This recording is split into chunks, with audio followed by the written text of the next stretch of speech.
우리들을 하나님 성전으로 보내주셨습니다.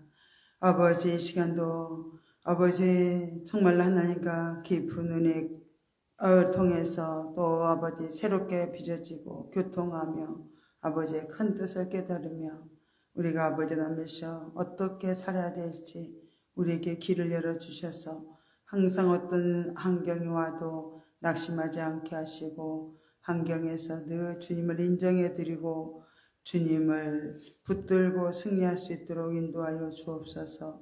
모든 걸 주께 의지합니다. 찬양으로 우리 마음의 문을 활짝 열고 아버지 시간에 정말 아버지 남으셔 깊은 아버지 마음으로 들어가기로 합니다. 주께서 함께 하시고 통치하여 주옵소서. 모든 것 주께 의지하고 감사드리며 예수의 이름으로 기도드리옵나이다. 아멘.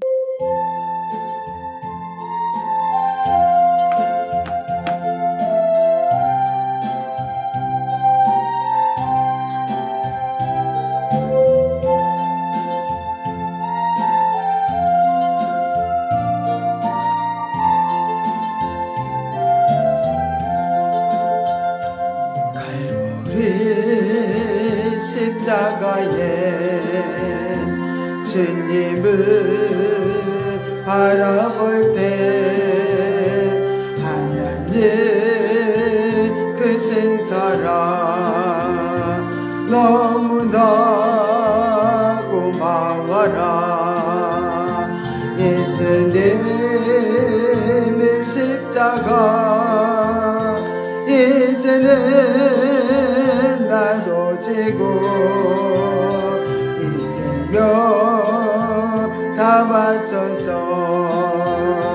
주님을 따르리라. 우리에게 믿음과 소망을 주시며 사랑으로 세상을 이기게 하셨네. 예수님의 십자가 이제는 나도 지고 이 생명 다 바쳐서 주님을 따르리라. 우리의 모든 간구 응답해 주시며 기도의 은혜로서 충만케 채우시네. 예수님의 십자가 이제는 나도 지고 이 생명 다 바쳐서 주님을 따르리라.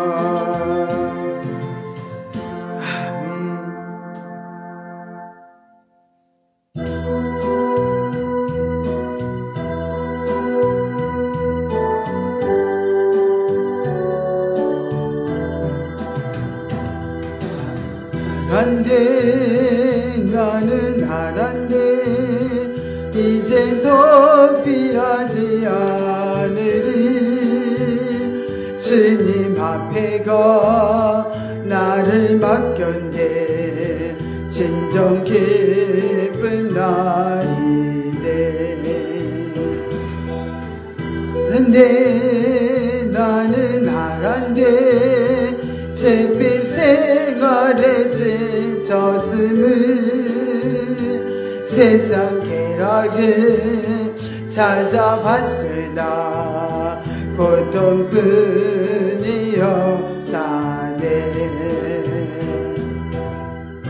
삶은 의미였고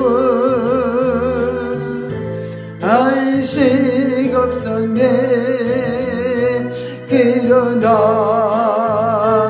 내는 달라 뺨이 내게 힘했네.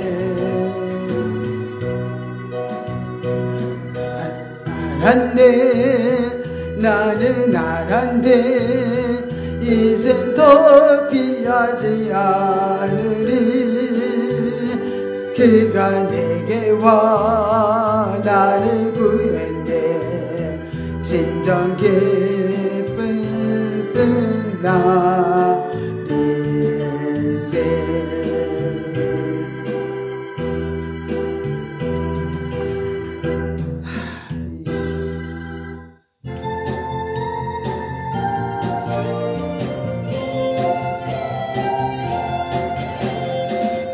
한강하는 나에게 주님 오셔서 못 박힌 손 내밀며 오라 하시네 주님을 맞이하는 나의 마음에 성령의 담비가 내려옵니다 너의 마음이 주님께 열리었느냐 믿음으로 주 말씀을 받을 수 있나 주여 나의 마음이 갈급하오니 성령의 빗소리 젖어듭니다 모든 것을 믿음으로 강구하는가 말씀을 의지하여 응답받으라 주님께 모든 영광 전부 드리고 겸손의 자리에 낮아 있으라 아멘 주여 한번 하고 기도하겠습니다 주여 할렐루야 고맙고 감사하신 하나님 아버지 은혜와 사랑을 감사드립니다 우리는 아버지 하면서 세상에 살아갈 때 아버지 하면서 주님이 아버지 하면서 우리 함께 하시지 않으면 우리는 아버지 살아갈 수 없는 참으로 연약한 아버지 하면서 존재입니다 우리를 아버지 우리 연약함을 아시고 날마다 우리를 한순간에도 떠나지 아니하시고 우리 함께 하시며 우리를 유래해 주시며 우리에게 힘을 주신 하나님 그 은혜와 사랑을 감사드립니다 이 시간도 하나님의 아버지 하면서 크신 사랑으로 아버지 하면서 하나님의 아버지 하면서 놀라운 아버지의 말씀으로 우리를 치료하시고 회복하여 주시기로 합니다 아버지 이곳에 주님 충만 임재하여 주시옵소서 우리를 만나 주시옵소서 아버지 하면서 우리의 무거운 짐들이 다 주님 앞에 아버지 하면서 내려놓습니다 우리 인간의 힘으로는 할 수가 없습니다 아버지 주님의 모든 것이 아버지 통치하시고 아버지 하면서 이 세상을 주관하신 하나님 아버지 하나님 앞에 우리의 마음을 아버지 다 내려놓습니다 아버지 우리의 모든 무거운 짐을 맡아주시고 아버지 하면서 정말 우리를 아버지 붙들어서 아버지 하면서 정말 온전히 그리스도의 아버지 증인으로 아버지 살아가기에 부족함이 없도록 아버지를 내려 주시옵기를 아버지 합나이다 이 시간도 온전히 주께서 영광 받아 주시고 함께하여 주시옵소서 예수의 이름으로 기도드리옵나이다 아멘 전능하사 천지를 만드신 하나님 아버지를 내가 믿사오며 그의 아들 우리 주 예수 그리스도를 믿사오니 이는 성령으로 잉태하사 동정녀 마리아에게 나시고 본디오 빌라도에게 고난을 받으사 십자가에 못 박혀 죽으시고 장사한 지 사흘 만에 죽은 자 가운데서 다시 살아나시며 하늘에 오르사 전능하신 하나님 우편에 앉아 계시다가 저리로서 산자와 죽은 자를 심판하러 오시리라 성령을 믿사오며 거룩한 공예와 성도가 서로 교통하는 것과 죄를 사하여 주시는 것과 몸이 다시 사는 것과 영원히 사는 것을 믿사옵나이다. 아멘. 오늘의 말씀은 우리 이사야를 보겠습니다. 이사야 2장 1절부터 우리 보겠습니다.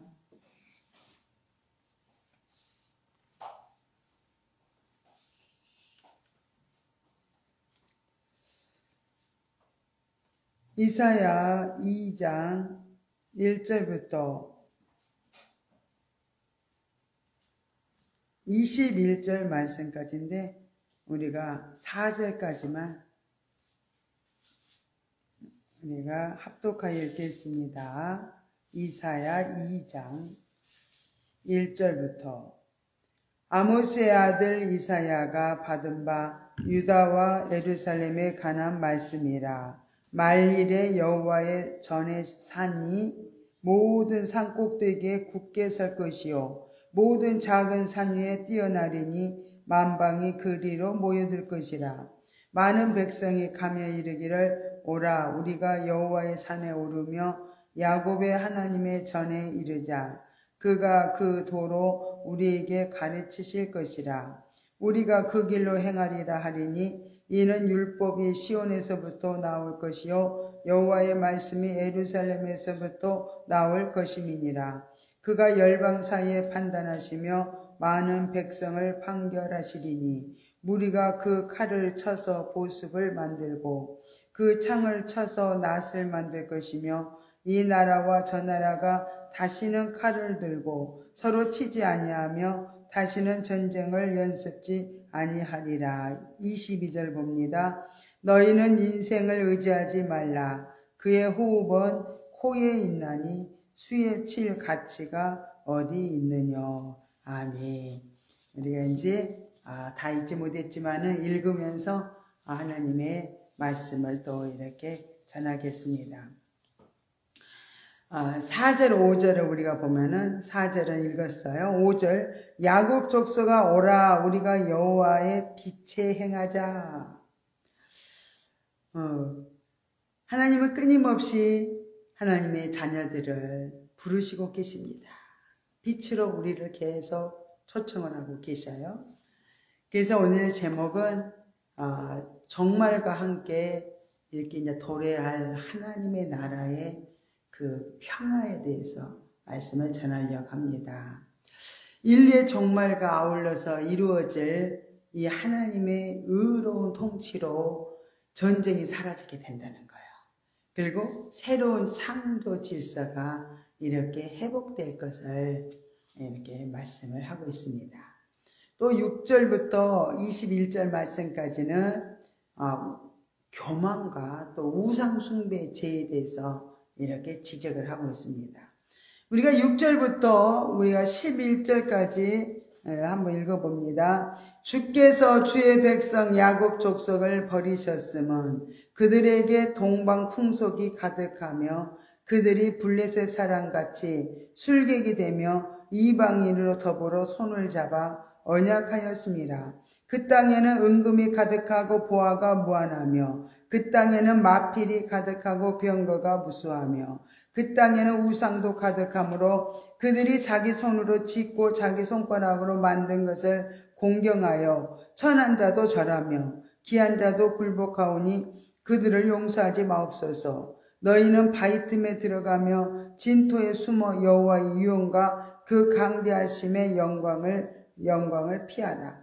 그날에 눈이 높은 자가 낮아지며 교만한 자가 굴복되고 여호와께서 홀로 높임을 받으시리라. 이렇게 우상 숭배로 인해서 이렇게 말할 수 없는 환난과 또 어려움들이 온다는 말씀입니다. 그래서 우리가 이방의 이제 이스라엘 땅에 유다 땅에 이방인의 간섭이 이렇게 흘러 들어왔습니다. 그러다 보니까 이제 여호와만 섬기던 유다 백성들이 이제 이방을 풍습을 이렇게 계속 받아들이다 보니까 이제 혼합되었어요. 그래서 여호와 신앙과 혼합이 되어가지고 이제 믿음이 변질되어 버렸던 것을 볼 수가 있습니다. 그래서 성경에 나타난 여러 가지 이 역사적 이스라엘의 왕들을 보면 다 사람들이었어요. 그죠?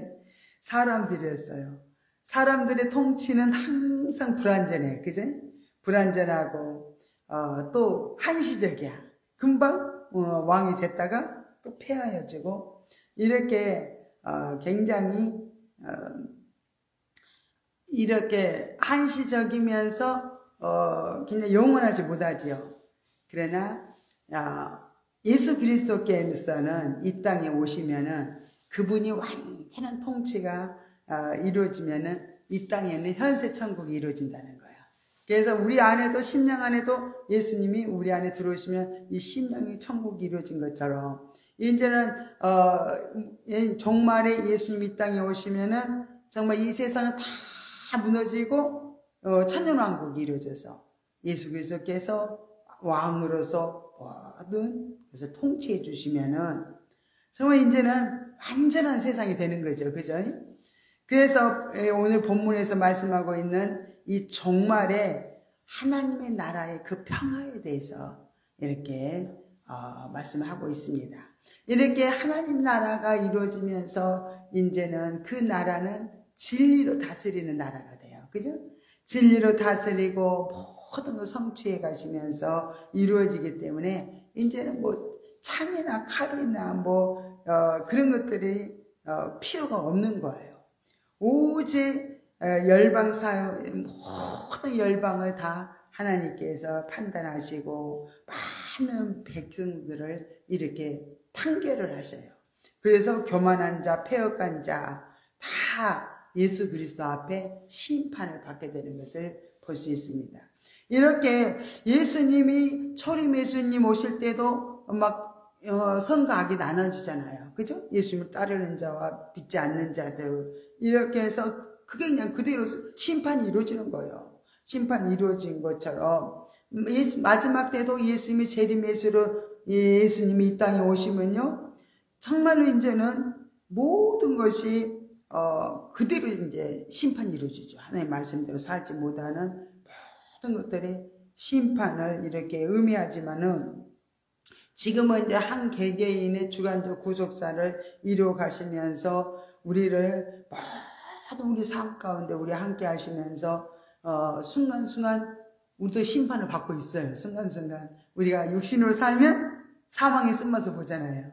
또 교만해지고 또 이렇게 하나님 말씀 불순종하면은 사망의 쓴맛을 보면서 우리가 어려움을 또 당할 수 있어요.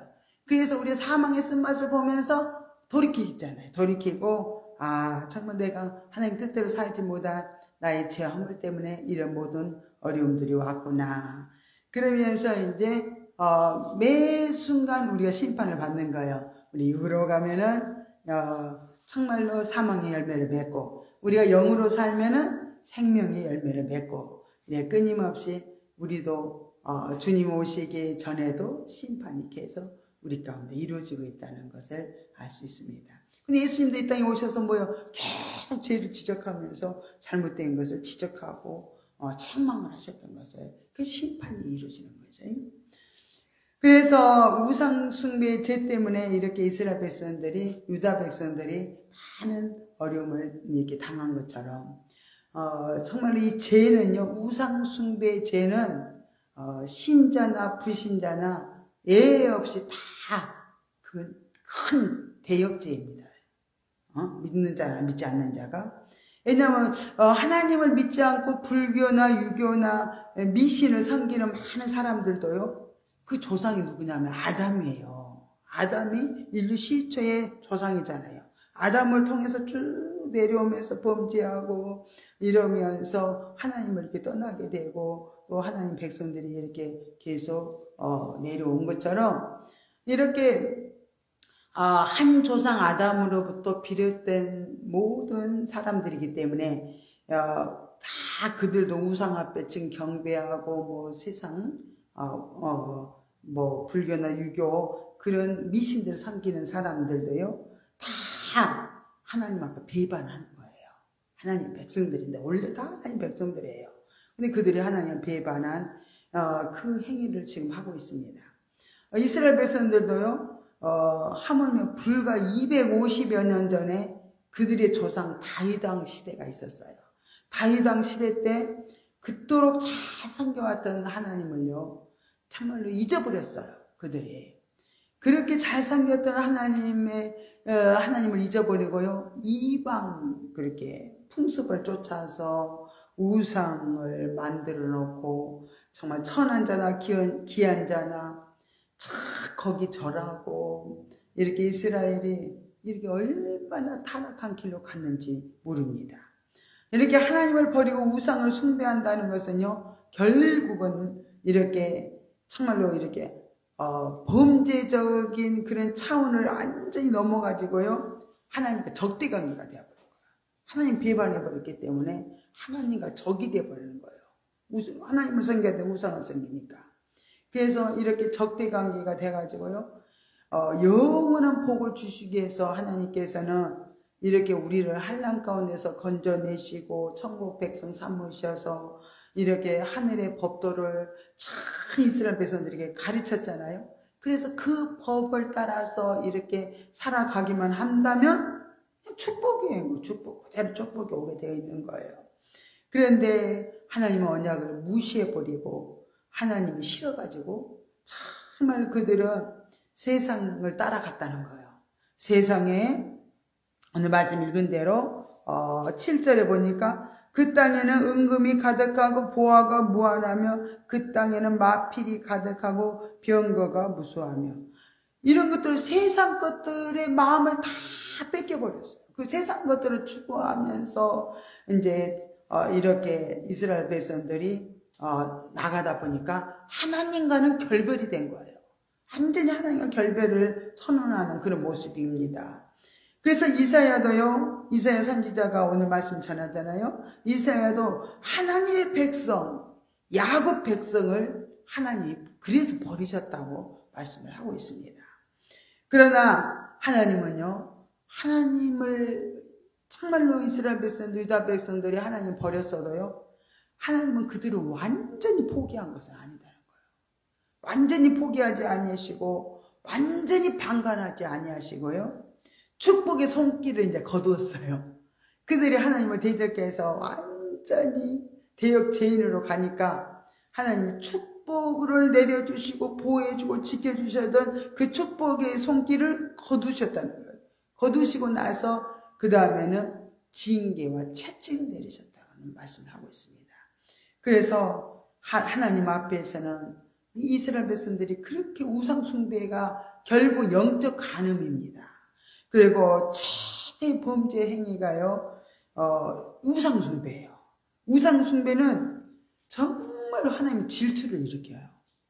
질투를 일으키고 정말 하나님이 그토록 사랑하시는데 이렇게 하나님이 그렇게 배반해버리고 그들이 하나님 원치도 않고 이렇게 나가기 때문에 그들에게는 말할 수 없는 징계와 채찍이 가해질 수밖에 없었다는 것을 알 수가 있습니다. 우리가 출애굽기 20장 3절 5절도 보면요,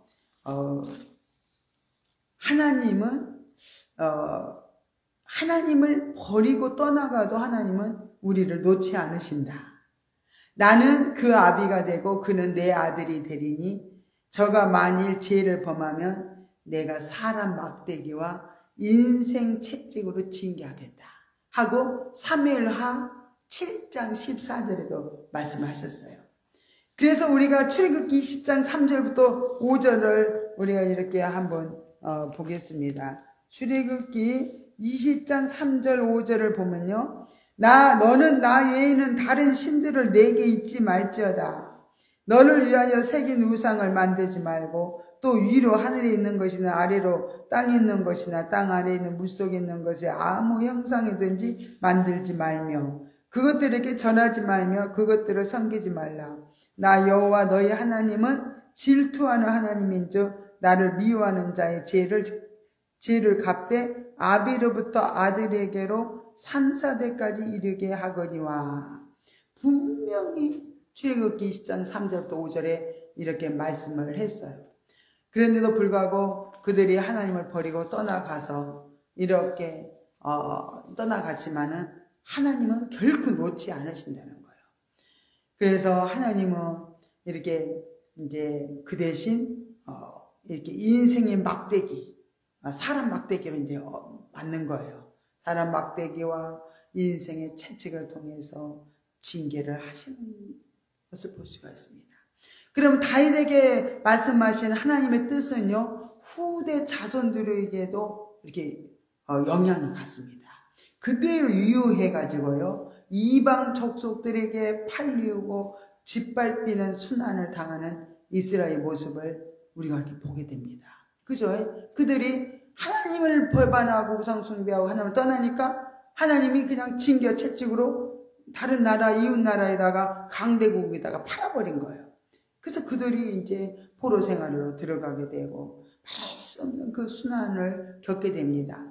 이렇게 이스라엘 백성들을 우리가 보면서 유다 백성들은 오늘날 우리가 예수를 믿노라 하면서도 정말 이렇게 하나님이 허락하신 축복을 마다하고 그대로 오늘날의 우리 성도들도요, 세상과 쾌락과 또 환상을 쫓아가는 그런 육신적인 신자들이 너무너무 많이 있는데 그 모습이라는 거예요. 그 모습. 그 세상을 추구하고 세상에 정말로 쾌락과 환상을 따라서 그들이 육신적으로 살아가는 그런 삶이 결국은 우상숭배고 하나님 버리는 생활이라는 거예요. 그래서 오늘날의 유다 백성들의 모습은 오늘날 영적으로 달려가는 가운데서도 정말 우리가 온전하게 성령님을 의지하지 못하고 이렇게 육신이 원하는 속성, 육신에 따라서 이렇게 살아가는 것, 그것이 결국은 우상 숭배라는 것을 우리에게 깨우쳐 주는 말씀입니다. 이렇게 되니까 하나님으로부터 영원히 인정받지도 정말 못할 뿐 아니라 이렇게 결국 우상 숭배가 징계받는 이유가 된다는 사실을 우리는 알아야 될 줄 믿습니다. 갈라디아서 5장 19절부터 21절 보니까 우리가 육신의 속성을 이렇게 기록이 되었어요. 한번 갈라디아서 5장을 봅니다. 갈라디아서 5장 19절부터 봅니다. 19절부터 21절까지 한번 합독해 읽겠습니다. 갈라디아서 5장 19절부터 21절입니다. 육체의 일은 현재 아니고 음행과 더러운 것과 호색과 우상숭배와 술수와 원수를 맺는 것과 분쟁과 시기와 분냄과 당짓는 것과 불리함과 이단과 투기와 술취함과 방탕함과 또 그와 같은 것들이라. 전에 너희에게 경계한 것 같이 경계하노니 이런 일을 하는 자들은 하나님의 나라를 유혹으로 받지 못할 것이요. 그랬어요. 이렇게 육신의 속성을 따라서 살아가는 사람은 하나님의 나라를 이렇게 유혹으로 받지 못한다. 결국은 이렇게 그들의 행위가 결국 우상을 만들게 된다는 거. 자기가 원하는 욕망을 따라서 살아가는 것들이 결국 우상을 만들고 또 거기 절하는 행위가 되지 않지만은 결국은 이렇게 불신자들의 그 우상 숭배나 똑같이 다를 것이 없다는 거예요.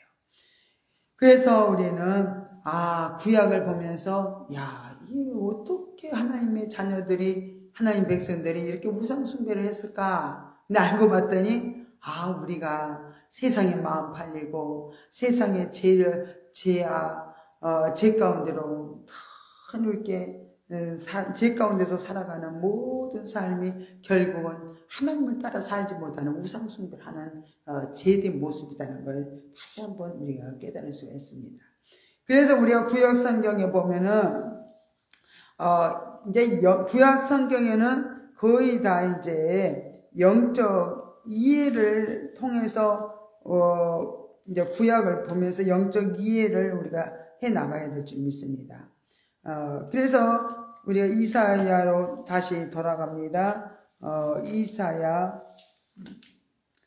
1장 2장 1절부터 우리가 쭉 4장 6절까지는요, 뭐에 대해서 나왔냐면은, 교만은 범사에 하나님을 인정하지 않는 것이다. 이 교만한 부분에 대해서 나왔어, 이 말씀이. 그래서 교만은 범사에 하나님을 인정하지 않기 때문에 교만하다는 거예요. 그래서 2장 6절부터 9절부터 또 3장 16절부터 17절에 보면은요, 이사야는 하나님이 당신의 백성을 버리신 이유를 이렇게 말해주시고 있는 거예요.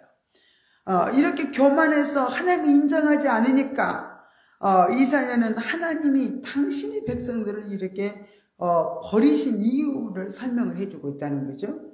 그래서 이렇게 이스라엘이 이방과의 동맹을 맺은 것과 또 미신과 사치와 부와 또 군사적인 그런 교만, 그 다 우상 숭배 때문이라고 이렇게 말씀하고 있습니다.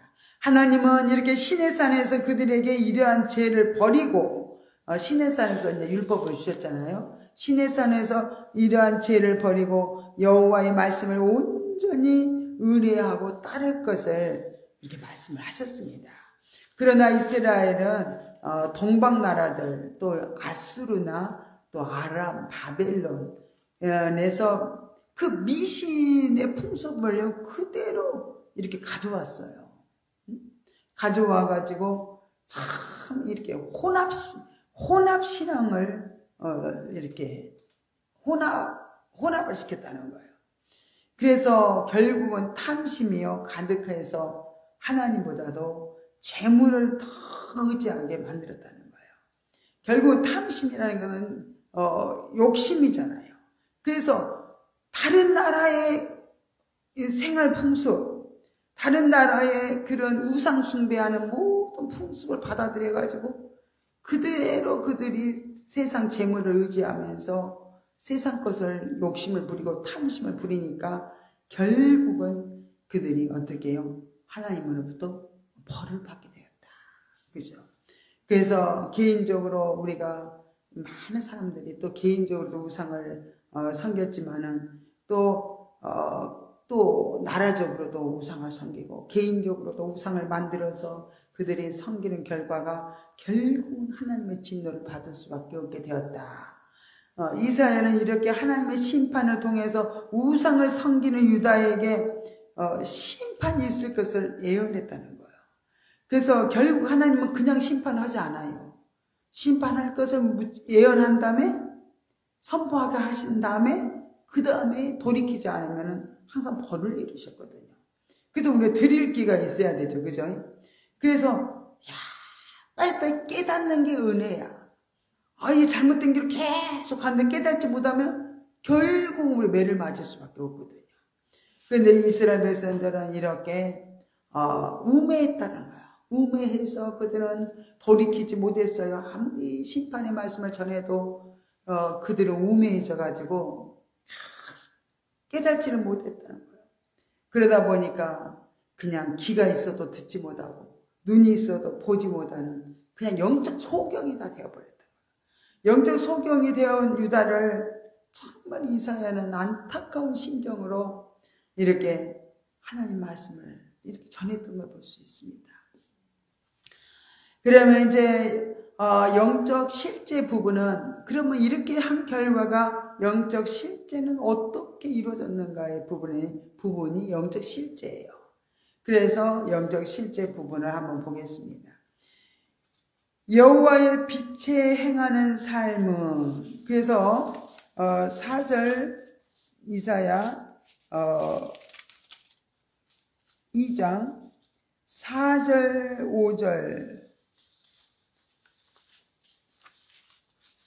5절을 봅니다. 야곱의 족속아 오라 우리가 여호와의 빛에 행하자. 여호와의 빛에 행하는 삶은요 현세 천국의 생활을 의미해요. 현세 천국 생활. 빛 대신 주님이 우리 안에 슉 임하시면은 어둠이 슉 물러가잖아요. 빛된 삶을 통해서 어둠이 물러가야 현세 천국이 이루어지고 심령 천국이 이루어진 것처럼 너희들은 다 빛된 삶으로 이렇게 돌아와라는 거예요. 이렇게 현수 천국을 우리 예수님이 또 우리에게 주시려고, 실제로 우리에게 주시려고 예수님이 죽으셨어요.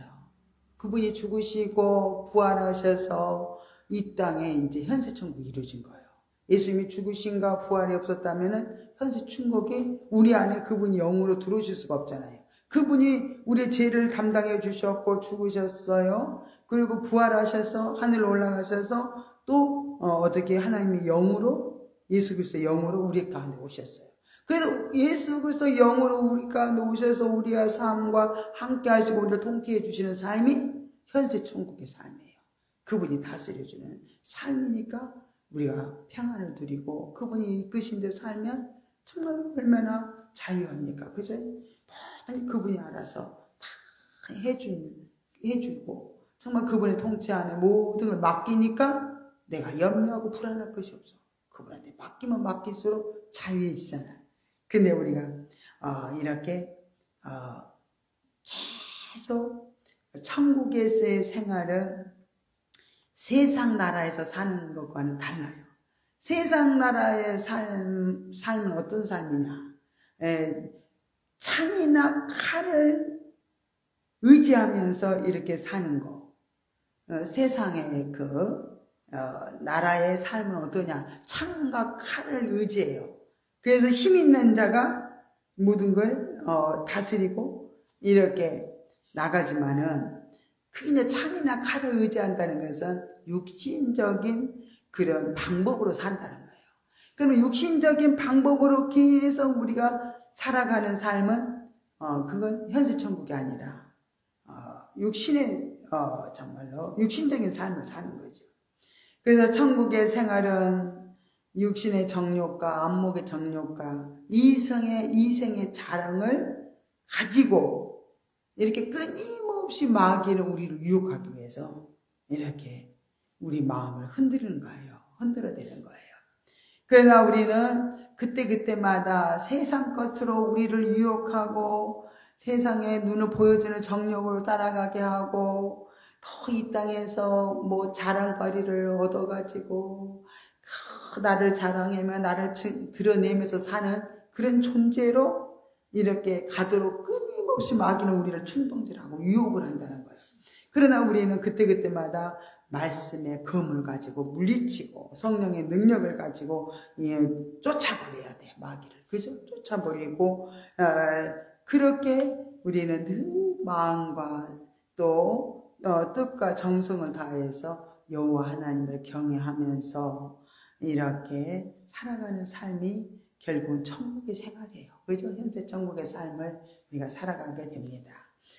이렇게 하나님을 경외하는 생활, 또 내 이웃과 같이 우리가 더불어서 내 이웃을 정말 내 몸과 같이 사랑하고 온수라도 우리가 정말 사랑하면서 넉넉하게 이렇게 살아가는 삶이 천국의 삶이에요. 그죠? 그러면 우리가 매 순간 이렇게 살려면 성령의 귀를 기울여야 돼. 늘 성령의 음성에 귀를 기울여야 돼요. 왜냐하면 우리가 도저히 우리 가운데 이루어지는 일들을 통해서 도저히 이해가 안 되는 부분이 너무 많거든요. 어떻게 이런 일이 일어날 수 있지? 하나님 뜻대로 막 살려갔는데 내가 지금 사업에도 망하고 뭐 사업하는 사람들은 사업에도 망하고 뭐 가정은 뭐 말할 수 없는 환난이 닥치고 뭐 경제적으로 뭐 정말 먹을 것이 없고 막 이렇다면은 아니 왜 이런 일이 일어날까? 도저히 육신의 생각으로는 이해가 안 되는 거예요. 그래서 우리 하나님께 물어야 되는 거예요. 하나님 이 여름은 해주셨어요. 이 문제를 통해서 내가 어떻게 살기를 원하십니까? 모든 것이 하나님이 통치하는 것이라는 것을 우리는 알아야 되는데 내게 주어진 것이 조금만 없어지면은 네 하나님 나를 그렇게 만드셨어요. 하나님 것이다 우리는 고백하잖아요. 모든 자녀도 하나님 거, 또 모든 가정의 재물도 다 하나님 거, 내 목숨도 하나님 거. 그러면서 결국은 어려움만 닥치면은 내 하나님 가져갔어요. 나에게 이런 어려움 줘요. 이렇게 생각을 하는 거예요. 하나님이 이 환경도 필요하셔서 주셨구나. 하나님이 이 환경을 통해서 내게 무엇을 깨우쳐 주시기를 원하셔서 이 환경을 주셨을까 하고 물어봐야 돼. 그죠? 회개하면서 성령에 계속 의지하면서 묻고 그분이 인도를 해 주시면요. 우리가 생각지 않는 것을 깨닫게 돼. 내가 너무 재물에 마음을 뺏기고 세상의 욕망을 따라서 또 열심히 가니까 하나님과는 상관없이 내가 주인이 돼가지고 모든 것을 이루기 위해서 거기다가 전심전력을 향해서 가는데 그게 잘 돼야 되는데 안 되니까 하나님 어떻게 그럴 수 있어요? 막 원망하고 막 하나님도 따지는 거야. 거야. 막 분하게 느껴지고 막 하나님 어쩌면 그럴 수가 있냐고 막 그러잖아요. 근데 하나님은 모든 것에 하나님 주인이시잖아요. 그분은 모든 것을 우리 주인 되셔서 우리를 통치해 가는 과정 속에서 참 이런 환경도 너한테 필요해서 주고 저런 환경도 필요해서 주시는데 우리는 따지는 거예요. 주인이 우리다고 생각하니까 그래요. 내가 주인이라고 생각하니까 못마땅한 거예요. 아, 주님이 이 환경을 해주셨을까 하면은 다 이해가 돼요. 하나님의 음성을 들으면은 이해가 돼요. 아, 주님 그래요. 내가 너무 교만해졌네요. 내가 하나님을 전적으로 의지하지 못했네요. 내가 주인된 삶을 살고 있네요. 이러면서 오늘 깨달음을 탁 주시면은 얼마나 당연하십니다. 하나님 잘하셨습니다. 하나님의 행하심은 놀라우신 거예요. 우리가 생각지도 못하는 일들을 하나님은 행하시면서 또 우리에게 가장 좋은 것을 주시는 거예요. 가장 좋은 길을 또 그분이 인도를 하셔.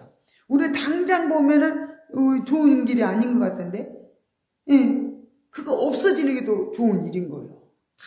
우리를 정말로 하나님의 자녀답게 온전한 자로, 영적인 존재로 정말로 그 삶을 온전히 통치하시고 주장해 주시기 위해서 그분이 그 사건을 이끌어 가시려고 그런 실패도 하게 되고 고통도 당하게 된다는 거예요. 이런 것들을 안다면은 그렇게 뭐 실망할 것이 없어요. 괴로움이 닥쳐도 주님 자아처리하고 물어보고 아버지 뜻을 따라서 그냥 가면 되는 거예요. 그러면 우리가 막 방황하고 갈등하고 괴로워하고 슬퍼하고 낭망하고 그렇게 막 분해하지 않아요. 그죠? 이렇게 성령님의 길을 기울이고 정말 그분의 뜻대로 우리가 이렇게 순종해 나가기만 하면요 참 모든 게 회복이 되어져. 이스라엘 백성들도 하나님의 음성에 귀를 기울이라는 거예요. 이제 순종하고 돌아오라는 거예요. 너희들의 육신의 습관을 따라서 너희들이 원하는 대로 살지 말고 너희들이 이제는 참 돌이켜서 하나님께로 돌아오라는 거예요. 그러면 회복을 시켜주겠다는 거예요. 그날 결국은 우리 육신도 갈 때까지 가더라고. 고집이 너무 세가지고 끝까지 달려가요. 그러다가 결국은 사망의 쓴맛을 보면서 모든 걸 다 잃어버리고 그런 다음에서야 그때서 이제 천부 여지 없어서 그렇게 깨닫고 돌아오는 사람들이 많아요. 그게 미련한 거지. 망할 때까지 완전히 망할 때까지 가냐고요. 못 깨달아서 그러잖아요. 그러면 깨닫기만 하면 얼마나 자유로운지 몰라. 얼마나 기쁜지 몰라. 모든 걸 주님이 다 가져가고 빈털터리가 되어 보니까 아버지 마음을 알게 돼. 아버지가 무엇을 원하는지를 알게 돼. 이런 삶으로 우리가 이렇게 계속 하나님은 가정을 이끌어가기 때문에 우리는 물어야 된다. 물으면 항상 현실에서 영적 실제 경험을 하면서 가는 거예요. 사망의 쓴맛도 실제 경험이에요. 육적인 실제 경험을 시켜주는 거예요. 네가 육신 원하는 대로 살았지? 네가 주인 돼서 살았지? 그건 결국은 망했다. 이렇게 알려주는 거죠. 그죠? 그래서 또 영적인 실제는 우리가 어떤 어려운 환경에도 기뻐하고 감사하고 만족하고 하나님께 영광 돌리고 하나님 말씀대로 순종하고 갔더니 그 삶이 풍요롭고 모든 게 평안하고 자유롭고 아버지가 늘 통치해 주신다는 것을 알면서 영적인 참 실제를 또 경험하면서 하나님이 내 삶 가운데 이렇게 하나님 역사하시고 있구나 이렇게 알면서 가는 거 끼니 영적 실제를 경험해야 되는 거예요. 이렇게 우상 숭배를 참 이스라엘 백성들은 우리가 구약을 읽으면 얼마나 답답한지 몰라. 우상 숭배 사건이 너무 많이 나오니까 구약을 보면. 그래서 우상 숭배를요 창기와 같은 삶이라고 이렇게 했습니다. 우리가 믿지 않는 백성들과 같이 육신의 속성을 이렇게 완전히 끊어내지 않으면 거기 매여서 살아가요. 거기서 매여서 살아가기 때문에 비록 그 행위가 비록 우상을 만들고 뭐 절을 하고 막 그런 건 아니지만은 결국 불신자들의 그 우상 숭배가 우리의 그 모습과 똑같다는 거예요. 그러면서 우리는 구원할 능력이 없는 인간을 의지하지 말라고 오늘 본문에 2장 22절에 그렇게 말씀하고 있습니다. 너희는 인생을 의지하지 말라. 그의 호흡은 코에 있나니 수에 칠 가치가 어디 있느뇨.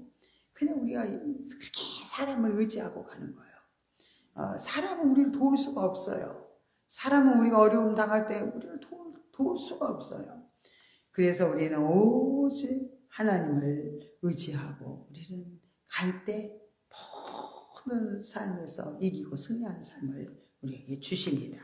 우리가 세상을 의지할 때는요, 하나님은 정말로 또 세상에서 실패하게 만들어요. 그게 또 실제다 그랬죠. 육의 실제. 그래서 또 재물을 의지하면요, 재물을 의지하면 재물이 더 달아나. 멀리 더 달아나요.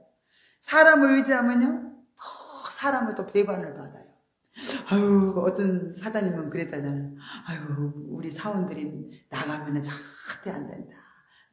그냥 내가 어떻게라도 잘 보여가지고 저 사원들이 나가지 않고 내 옆에서 잘 나를 도와줘서 이 사업이 잘 되도록 이렇게 해야 되기 때문에 사람의 비율을 맞추고 사람을 의지하고 가는 거야. 그러나 그렇게 가면은 사람 때문에 배반을 당하는 거야. 사람 때문에 배반을 당해요. 그래서 사람을 의지하지 말고 너를 도와주는, 너를 모든 환경에서 이기게 하고 승리하게 하고 사업이 잘 되게 하고 승리하게 하는 것은 하나님이신데 불구하고 우리는 사람을 의지하는 거예요. 사람을 의지하면 사람 때문에 이제 사람으로 인해서 배반을 당한다. 그래서 인생을 의지할 대상은요, 참 우리 인생은 의지해야 된 부분은요 없어요. 우리는 오직 사람은 사랑해 줘야 된다. 그죠? 사랑밖에 줄 것이 없어요. 뭔가를 받으려고 하고 의지하려고 하면 안 된다는 거예요. 그래서 이렇게 늘 그리스도의 사랑을 덧입어서 우리는 살아가야 돼요. 그리스도의 사랑에 만족감이 있습니다. 사람이 안 도와줘도 돼요. 그죠? 그 남편 의지하니까 남편이 위로가 되질 않아. 그래서 하나님이 사람 의지하지 말라 그랬구나. 하나님이 나만 의지해라 그렇게 말씀하시는구나. 이렇게 얼른 깨달으면 그래, 내가 또 어리석게도 사람을 의지했구나 이런 생각이 들잖아요. 그죠? 절대로 사람 의지하지 않아야 되겠다 이런 마음으로 바뀌어집니다. 그죠? 이렇게 우리는 또 이제 세상에 이렇게 세상 인간을 의지하고 돈을 의지하고 내 힘을 의지하고 이렇게 나가는 그런 삶은 정말로 가치관이 안 바뀌어서 그래요. 육신의 가치관으로 이렇게 살면은 늘 그렇게 세상을 의지하고 사람을 의지하고 가는 거예요. 그러면 우리 육신의 가치관이 영적인 가치관으로 바꿔져야 돼요. 그래서 육신의 사람으로 사람이 영적인 사람으로 바뀌어져야 돼요. 그 영적인 사람은 영적인 가치관을 가지고 하나님께 가치를 두고 우리가 살아가는 존재가 되거든요. 그래서 우리는 이렇게 세상에 이제는 방법들을 다 우리는 의지했다면은 철저하게 내려놓고 정말 이제는 주님이 나의 도움이십니다. 그죠? 주님이 나의 어떤 사람은 주님이 나의 보험입니다. 주님은 나의 정말로 모든 축복을 가져다 주실 분이 주님이셔요. 그래서 그것만 안다면은 이제는 세상을 어리석게 의지하지 않습니다. 이렇게 성경은 분명히 이제 하나님을 어떻게 섬기라는 부분을 말씀하고 있습니다. 잠언 3장 5절부터 6절에 보니까 너는 마음을 다하여 여호와를 의뢰하고 내 명철을 의지하지 말라. 너는 범사의 그를 인정하라. 그리하면 내 길을 지도하시리라. 범사의 그분을 의지하는 거야. 그러면은 그분이 우리의 길을 다 인도해 주신다고 약속을 하고 계십니다.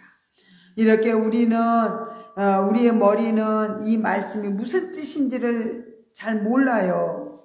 그저 욕망을 따라서 뜻을 세우고 기도하면서 세상에서 말씀을 잘 못 깨달으니까 그대로 또 세상의 방법대로 내 지혜를 의지하면서 이렇게 살아갑니다. 그렇게 되면 육신의 가치관이 완전히 깨트려지고 영적인 가치관을 바꿔주기 위해서는 끊임없이 나를 부인하고, 그죠? 늘 육신의 가치관으로 살고 있는 육신의 나를 부인해버리는 거예요. 부인해버리고 오직 성령님을 의지해서, 나의 주인 되시는 주님을 의지해서 묻고 그분의 인도를 따라서 가게 되면은, 우리는 어떻게 해요? 변화가 이루어진다는 거죠. 이렇게, 정말 우리 인간은 인간을 절대로 구원해낼 수가 없다. 우리가 의지해야 할 대상은 오직 하나님이시오, 예수 그리스도시오, 성령님이십니다. 우리가 이렇게 오직 예수 그리스도의 그 십자가의 공로를 의지해서 우리가 죄를 용서함 받고 늘 죄를 씻김 받고 또 예수 이름을 의지해서 사단 마귀를 대적하고 다 이렇게 성령에 이끌려서 우리가 모든 하나님의 뜻을 순종하면서 따라 나갈 때 하나님은 어떻게 해요? 우리를 승리하도록 큰 우리를 붙들어 주시고 도와주실 줄로 믿습니다. 오늘은 우리는 두 번째 시간을 또 해야 됩니다. 두 번째 시간은 우리 다니엘서를 우리가 하고 있어요. 우리가 다니엘서 2장은 말씀을 드렸고요. 오늘 다니엘서 3장을 하게 됩니다. 그러면 다니엘서 2장 46절부터 47절의 말씀을 지난주에 배웠지만 한번 읽어드리겠습니다. 다니엘서 2장 46절 47절이요. 이에 느부갓네살 왕이 엎드려 다니엘에게 절하고 명하여 예물과 향품을 그에게 드리게 하니라. 왕이 대답하여 다니엘에게 이르되 너희 하나님은 참으로 모든 신의 신이시오 모든 왕의 주제시로다. 내가 능히 이 은밀한 것을 나타내었으니 내 하나님은 또 은밀한 것을 나타내시는 자시로다. 다니엘을 통해서 장래의 일을 알게 하신 하나님께 영광을 돌렸던 느부갓네살 왕이 지금 하나님께 영광 돌리는 모습이죠. 근데 오늘 3장에서는요 느부갓네살 왕이요 큰 신상을 만듭니다. 그래서 오늘 제목은 이제 다니엘서 3장의 제목은 풀무불 속에 들어간 새 친구, 그죠?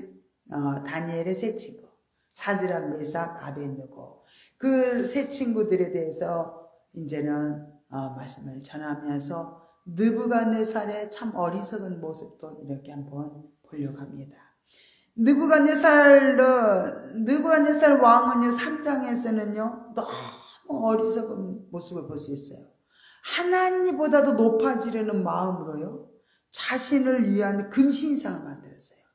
금신상을 만들어서 이제는 정말로 역사적인 그런 사실로 이렇게 그가 금신상을 만들어서 세웠던 그 사실, 역사적 사실로 남아 있습니다. 비록 하나님은요 은혜를 체험했어요. 하나님의 은혜를 체험했어요. 느부갓네살 왕이. 또 하나님께서 역사를 주관하신다는 것을 알게 되었어요. 그러나 마음이 높아지면요 이렇게 쉽게 악에 빠지게 된다는 것을 느부갓네살 왕을 통해서 보여줍니다. 느부갓네살 왕이 금신상을 세울 때는요 이제 왕이 된 지 18년째 되는 그때예요. 예루살렘이 함락된 때입니다. 예루살렘 등 각 지역을요 자기의 속국으로 삼는 등 활발한 이 바벨론이요 전 세계적으로 강대국으로 만들어가지고 하나님이 많은 이웃 나라들을요 무너뜨렸어요. 그리고 계속 정복을 해 나가면서 많이 성공을 거두게 됐습니다. 느부갓네살 왕은요 너무 막 예루살렘도 성도 무너뜨리고 이웃 나라들도 막 무너뜨리고 막 승승장구하다 보니까 교만해져요. 높아집니다. 그리고 이제 막 승리에 막 기쁨이 충만하니까 금신상을 세웠던 거예요. 금신상을 세우고 자신의 유대한 그런 권위, 자기 권위와 또 이렇게 강력한 통치를 이렇게 가시를 했어요. 내가 이렇게 대단한 사람이다. 그러면서 제국 내 모든 시민들이 이제 포로로 된 사람들 다 그날에 와 살잖아요. 이제 그들에게 충성과 복종을 강요하기 위해서 충성과 복종하도록 강요하기 위해서 이제 거대한 금신상 건립을 이렇게 추진했던 걸 볼 수 있습니다. 그런데 우상의 이렇게 건립은요, 당시에 그 바벨론 포로로 끌려왔던 경건한 유다 백성들에게는요, 굉장히 위기가 왔던 것을 볼 수 있습니다. 왜냐하면은 크나큰 그들에게는, 유대인들에게는요, 크나큰 신앙적 도전이 오게 됐고요, 또 위기가 오게 된 거예요. 그래서 금신상 앞에 절을 해야 되냐, 내가 여호와 신앙을 지켜야 되냐, 그런 갈등에 그들이 이제 생사가 걸린 그런 갈등이 일어났습니다.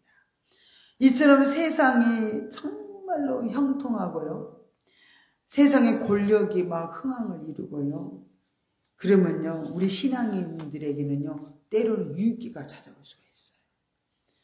그래서 그런 또 도전을 받을 수 있는 그런 사실도 있습니다. 우리에게도 마찬가지예요. 7년 환란이 우리가 이제 닥치게 됩니다. 앞으로. 그죠? 7년 환란이 닥치면 내가 적그리스도를 따를 것인가, 여호와 하나님을 따를 것인가, 반드시 선택을 해야 될 기로에 설 때가 있다는 거예요. 그래서 우리에게 이것도 이제 알려주는 거예요. 우리도 선택을 해야 될, 사드락 메삭 아벳느고만 선택하는 게 아니라 우리도 선택할 그런 위기 앞에 우리도 있습니다. 그래서 우리는 기도로 무장해야 돼요. 기도로 무장하고 말씀으로 무장하지 않으면 정말 이렇게 우리가 그리스도 때문에 환난을 당하면은 그냥 배반할 수도 있다는 거예요. 그래서 다니엘서 3장을 통해서 우리는 정말로 결단해야 돼요. 어떻게 결단하냐면요, 결단하고 각오를 해야 돼. 그리 아니하실지라도 나는 주님을 배반치 않겠다 하는 믿음이 있어야 된다는 거예요. 우리 육신의 믿음으로는 넘어질 수밖에 없어요. 그래서 우리가 육신의 사람 죽고 온전히 영적인 존재로 우리가 살아야 돼.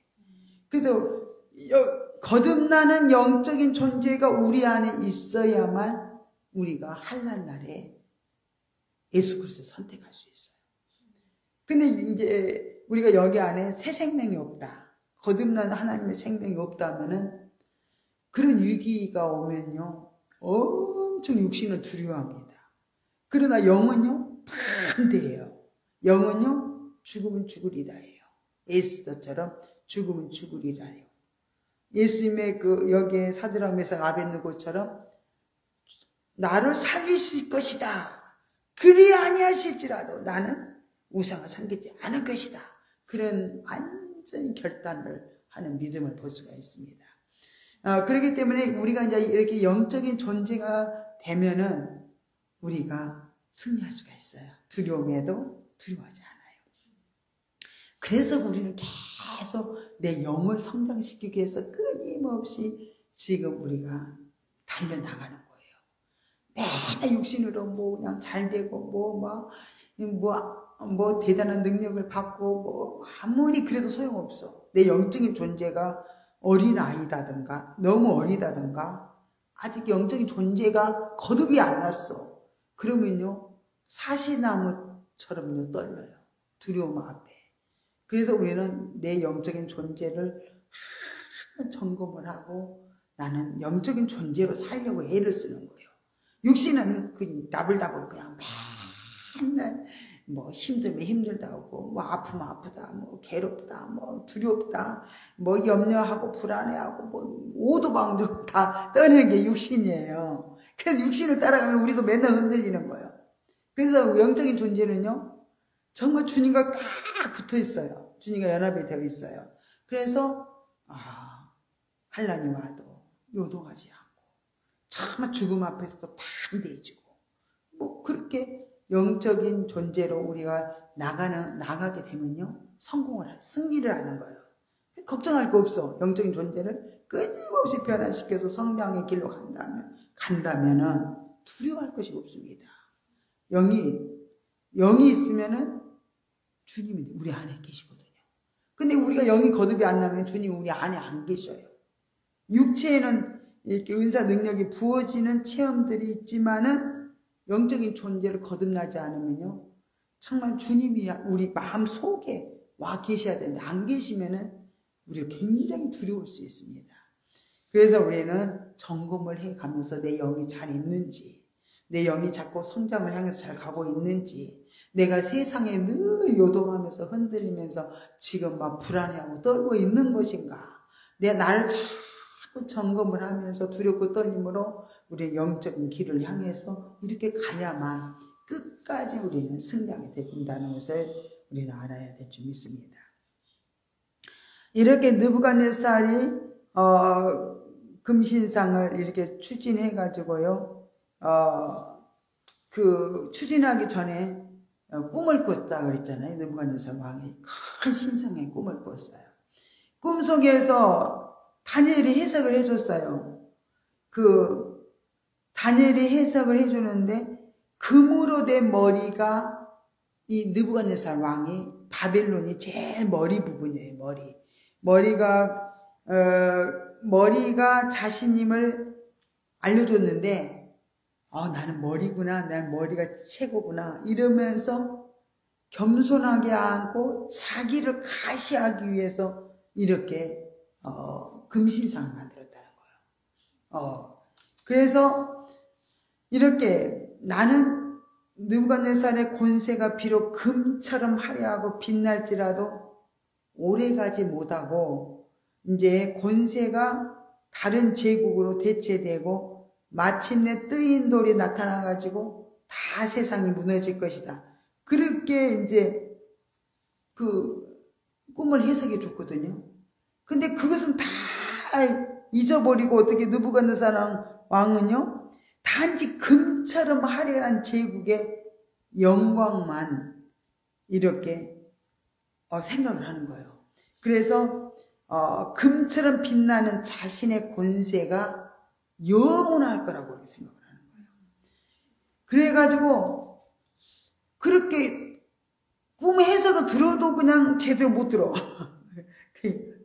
못 들어가지고 오로지 나는 금처럼 빛나는 사람이다. 그래서 자만감이 생긴 거예요. 그 꿈을 듣고 내가 머리구나. 금으로 번쩍번쩍한 머리가 나구나. 나는 대단한 사람이네. 그러면서 정말 교만해져 버렸다는 거예요. 자만하고 교만해져 가지고 거대한 그렇게 금신상을 만들었다는 거예요. 그래서 금신상이 얼마나 큰지 규모가 높이가 60규빗이요. 대략 27m. 그리고 너비가요 6규빗, 대략 2.7m. 금신상이 그 세워진 장소는 두라 평지에 있었고요. 바벨론 시에 이렇게 있었어요. 그래서 금신상의 그 사건이 이렇게 언급되어지고 있을 때 다니엘은 나타나질 않아요. 다니엘은 그 성읍을 멀리 떠나서 이렇게 공적인 일과 임무를 맡아가지고 다니엘이 어디 떠나 있어서 그때는 나타나지 않았던 것 같아요. 그래서 그리고 다니엘의 세 친구들만 지금 이렇게 나타나죠. 느부갓네살은 이렇게 거대한 신상을 만들어 놓고 모두가 그 신상에 이렇게 경배하도록 국법으로 정해놨습니다. 그래서 그 국법을 어기면은요, 저기 불 속에 던져 넣기로 이렇게 명령을 내려놨습니다. 그래서 이때 다니엘 세 친구들은요, 국법을 집행하는 그런 고위급의 관리들이었어요. 그렇기 때문에 정말로 자기가 더 잘 지켜야 되잖아요. 그죠? 국법이니까. 자기들은 관리로 있으니까. 그런데도 하나님을 섬기는 신앙인이었기 때문에 정말로 어떻게 금신상에 절할 수가 없잖아요. 신앙인인데, 믿음이 좋은 다니엘의 세 친구들인데. 그래서 그 금신상 앞에 절을 하지 않은 결과가 임금의 귀에 들어갔어요. 다 잡아와라 해가지고 느부갓네살 왕이 너무나 노해가지고 금신상 앞에 절하지 않아서 노했어요. 분했어요. 그래가지고 사드락 메사락 아벳느고를 막 끌어내가지고 이렇게 그들을 해유합니다. 이제라도 너희가 예비하였다가 언제든지 나팔과 피리와 수금과 또 사명금과 양금과 생황과 미 모든 악기 소리를 듣거든 내가 만든 신상 앞에 엎드려 절하면 좋거니와 너희가 많이 절하지 아니하면 즉시 너희를 극렬히 타는 풀무 가운데 던져 넣을 것이니 능히 너희를 내 손에서 건져낼 신이 있겠느냐 이렇게 말했던 거예요. 이런 위기 속에서도 이들은 굽히지 않았습니다. 정말 그들은 신앙의 정절을 이렇게 지키는 모습을 볼 수 있어요. 그게 다니엘서 3장 17절부터 18절에 우리 하나님이 우리를 극렬히 타는 풀무 가운데서 능히 건져내시겠고 왕의 손에서도 건져내시리이다. 그리 아니하실지라도 왕이여 우리가 왕의 신들을 섬기지도 아니하고 왕의 세우신 금신상에게 절하지도 아니할 줄을 아옵소서. 절대 두려움이 없어요. 그죠? 강하게 정말 이렇게 말을 합니다. 그만큼 그들은 믿음의 사람들이었어요. 믿음의 결과는 그러면 어떤 일이 일어났을까요? 다니엘 세 친구들은 포로된 백성의 처지임에도 불구하고 그들의 지혜와 능력으로 바벨론 도의 관리로 임명되었어요. 이들의 출세를 시기하는 그때 무리들이 있었어요. 다니엘의 세 친구들이 정말로 이렇게 다니엘 때문에 더 높아졌어요. 이들이. 그러니까 시기 질투하는 다니엘의 그 관리들이 있었어요. 그래서 어떻게 하면 저들을 없앨까 하는 그런 또 시기하는 무리들이 있었어요. 그때 금신상 숭배 사건이 일어났을 때 그들은 이때다. 이때 그들을 참소해가지고 저들을 죽게 만들어야 되겠다 해가지고 그렇게 왕 앞에 데리고 왔던 거죠. 그래서 왕은 해유도 하고 협박도 하고 그렇게 신문을 했지만은 결국 그들은 이렇게 담대하게 굽히지 않고 금신상에 절을 하지 않았습니다. 이렇게 정말로 그리 아니하실지라도 금신상에게 절함으로써 우상을 섬기는 죄를 절대로 지을 수 없다고 그렇게 굳건한 다짐을 하게 된 거예요. 그래서 그들의 신앙이 굉장히 오늘날까지 너무너무 길이길이 우리들에게 전해주고 있습니다. 그들은 죽든지 살든지 오직 하나님의 뜻에 자신들을 그냥 맡겼어요. 그리고 온전히 맡긴 거예요. 하나님의 뜻이 자신들의 생명을 살리는 것이라면 살릴 것이고 또 이렇게 죽는 것이 하나님의 뜻이라면 그냥 죽는 거고 그냥 죽어도 살아도 뭐 그냥 전혀 이렇게 두려울 것도 없어요. 이래서 생사를 하나님 앞에 모든 생사를 주관하시는 하나님을 인정을 하고 그렇게 하나님을 굳건하게 믿고 정말 이렇게 고백을 했던 걸 볼 수 있습니다. 이렇게 자신의 뜻한 바대로 잘 되면 하나님을 찬양하고 잘 안 되면 하나님을 원망하는 식의 육신 중심적인 사람들은 그래요. 자기 뜻대로 되어지면 하나님 감사합니다. 자기 뜻대로 안 되면 원망 불평하고 그런 사람은 아직까지도 믿음이 없는 사람들, 욕심 중심의 사람들이에요. 그래서 예수님께서도요, 정말로 예수님도 십자가에 지기 싫어요. 그 처참한 십자가의 죽음을 앞두고요. 참 할만하시거든. 이 잔을 내게서 지나가게 하시옵소서. 그러나 내 뜻대로 마옵시고 아버지 뜻대로 되기를 원하나이다. 그렇게 육신의 생각은 안 죽고 싶은 거예요. 그러나 결국은 아버지 뜻대로 모든 게 되기를 원한다고 다 맡기는 거예요. 그래서 죽는 게 아버지 뜻인 걸 알고 그대로 예수님이 십자가에서 죽으셨던 걸 볼 수 있습니다. 이렇게 우리는 풀무불에 타서 이렇게 죽더라도 부활의 영광으로 덧입게 될 것을 그들은 믿었다는 거예요. 다니엘의 세 친구들은 살든지 죽든지 그리 아니하시든지 간에 오직 주님의 뜻의 모든 것을 의탁했다는 거예요.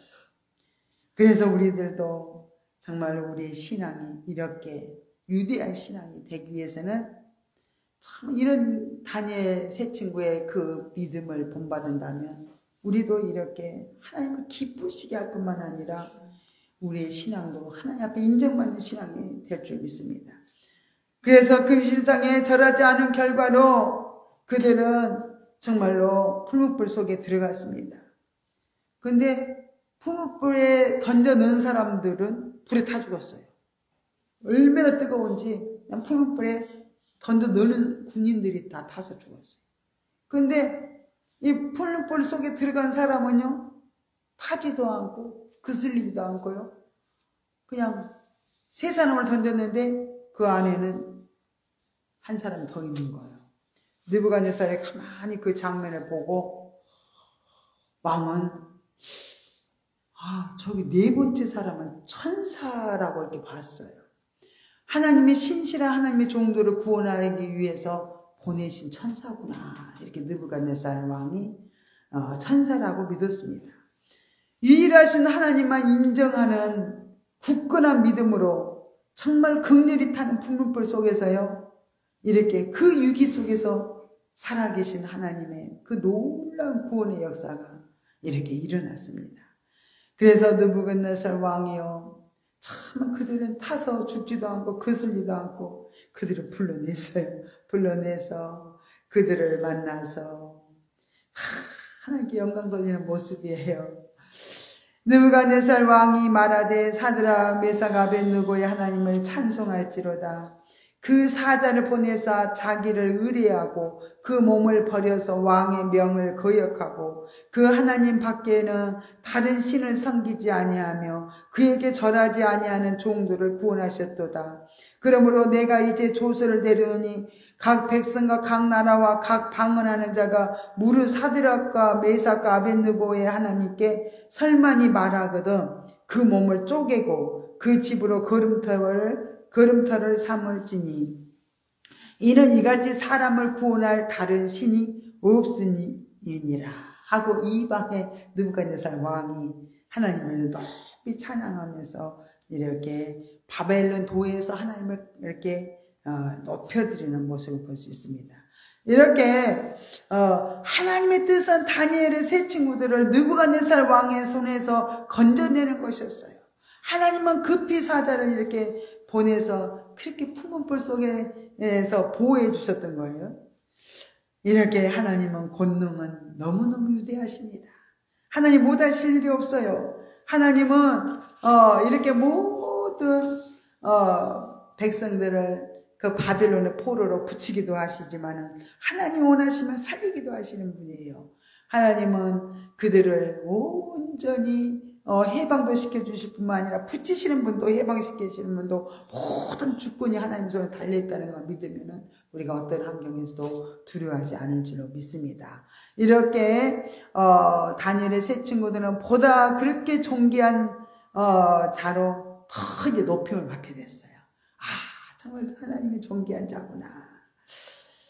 그리고 정말 신앙의 정말 이렇게 굳센 신앙의 절개로 영육간의 풍성한 축복을 받게 되었고요. 또 여러 가지 육신도 존귀하게 되는 뿐만 아니라 정말 신앙의 면에서도 하나님이 정말로 이렇게 참 신앙을 소유한 자로 하나님 높여주셨던 걸 볼 수 있습니다. 이렇게 우리들도 순간순간 신앙의 결단을 해야 할 때가 종종 있다는 거예요. 다니엘의 세 친구처럼 생과 사의 기로에서 우리는 중요한 결단을 내려야 할 때도 있을 거라는 거예요. 그래서 우리는 다니엘의 세 친구들처럼 죽든지 살든지 오직 하나님만 의뢰하는 그런 신앙의 결단을 내린다면 우리는 어떤 역경과 어려움과 목숨까지 위험에 빠질지 몰라도 하나님께서는 정말로 이렇게 풍물불 속에까지 사자를 보내어 성도를 구원한 것처럼 우리들도 어떤 역경에 처해도 있어도 우리를 구원해 주실 것을 확신하면서 우리는 이렇게 나갈 때 우리의 모든 삶이 주님을 선택하여 나가면은 정말 우리에게 승리의 기쁨이 있고 또 놀라운 축복이 준비되어 있다는 것을 우리가 알면서 날마다 우리는 삶 속에서 승리하는 믿음의 삶으로 우리 날마다 전진하며 달려가야 될 줄로 믿습니다. 할렐루야. 고맙고 감사하신 하나님 아버지 은혜와 사랑을 감사드립니다. 오늘도 이사야서를 통해서 또 아버지 하나님이셔 다니엘의 아버지 하나님의 친구를 통해서 하나님의 귀한 말씀을 우리에게 하나하나 깨우치시고 알려주셨사오니 아버지 하나님이셔 우리들도 이 믿음의 선진들처럼 아버지 하나님이셔 어떤 환경이 와도 정말 죽으면 죽으리라는 아버지 그리 아니하실지라는 아버지의 신앙을 가지고 모든 환경을 이겨나갈 수 있게 하여 주시옵소서. 특별히 육신으로는 우리가 이 모든 환란을 이겨나갈 수가 없습니다. 이제는 앞으로 다가올 아버지의 7년 환란 속에서도 아버지 하나님께서 우리를 지키시고 보호하실 것을 믿습니다. 우리의 아버지 믿음만 확고하다면 아버지 하나님께서 어떤 환경에서 이기고 승리할 줄 믿습니다. 끝까지 아버지 하나님께서 우리는 주님만 바라보며 달려갈 수 있는 믿음이 연약하지 않게 하시고 믿음의 굳건한 믿음을 주시고 아버지 하나님 승리할 수 있도록 인도하여 주시옵소서. 그래서 날마다 우리 삶 속에서 정말로 주님의 영광을 돌리며 살 수 있도록 인도하여 주시옵소서. 모든 것 감사드리며 거룩하신 예수님의 이름으로 간절히 기도드리옵나이다. 아멘. 하나님 아버지 감사합니다. 사랑하는 딸에 이렇게 귀한 예물 하나님 앞에 드렸습니다. 하나님 아버지 정말 물질적으로 어려움 없도록 하나님께서 필요한 모든 걸 채우시고 축복해 주옵소서. 또한 아버지 하나님께서 영적으로도 아버지 하나님께서 부유하게 하시고 정말 주 아버지 굳건한 신앙으로 세워 주시옵소서. 아버지 하나님께서 우리 권사님 통해서 또한 아버지 가정이 복을 받게 하시고 온 식구들이 아버지 하나님 이웃들이 형제들이 복을 받아 하나님께 영광 돌리게 하여 주시옵소서. 우리 권사님의 아버지 그 마음의 소원들을 아시오매 하나님께서 이루어 주시고 아버지 하나님께서 정말로 많은 영혼들을 살리기 위해서 아버지 하나님께서 전도하며 기도하며 하나님 아버지 열심히 주님께 충성하고 있사오니 하나님 아름다운 열매를 맺을 수 있도록 주님 복의 복을 내려 주시옵소서. 모든 걸 감사드리며 거룩하신 예수님의 이름으로 간절히 축복하며 기도드리옵나이다. 아멘. 하늘에 계신 우리 아버지여 이름이 거룩히 여김을 받으시오며 나라 임하옵시며 뜻이 하늘에서 이룬 것 같이 땅에서도 이루어지이다. 오늘날 우리에게 일용할 양식을 주옵시고 우리가 우리에게 죄 지은 자를 사하여 준 것 같이 우리 죄를 사하여 주옵시고 우리를 시험에 들게 하지 마옵시며 다만 악에서 구하옵소서. 대개 나라와 권세와 영광의 아버지께 영원히 있사옵나이다. 아멘. 우리 기도하는 시간을 갖겠습니다.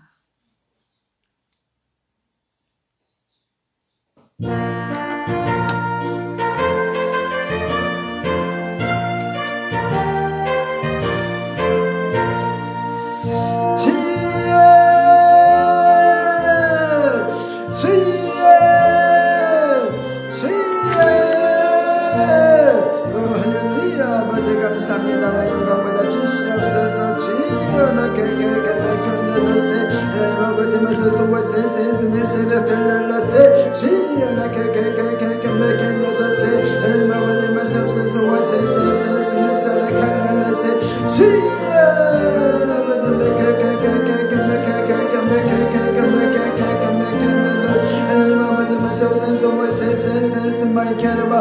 아버지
Abba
I'm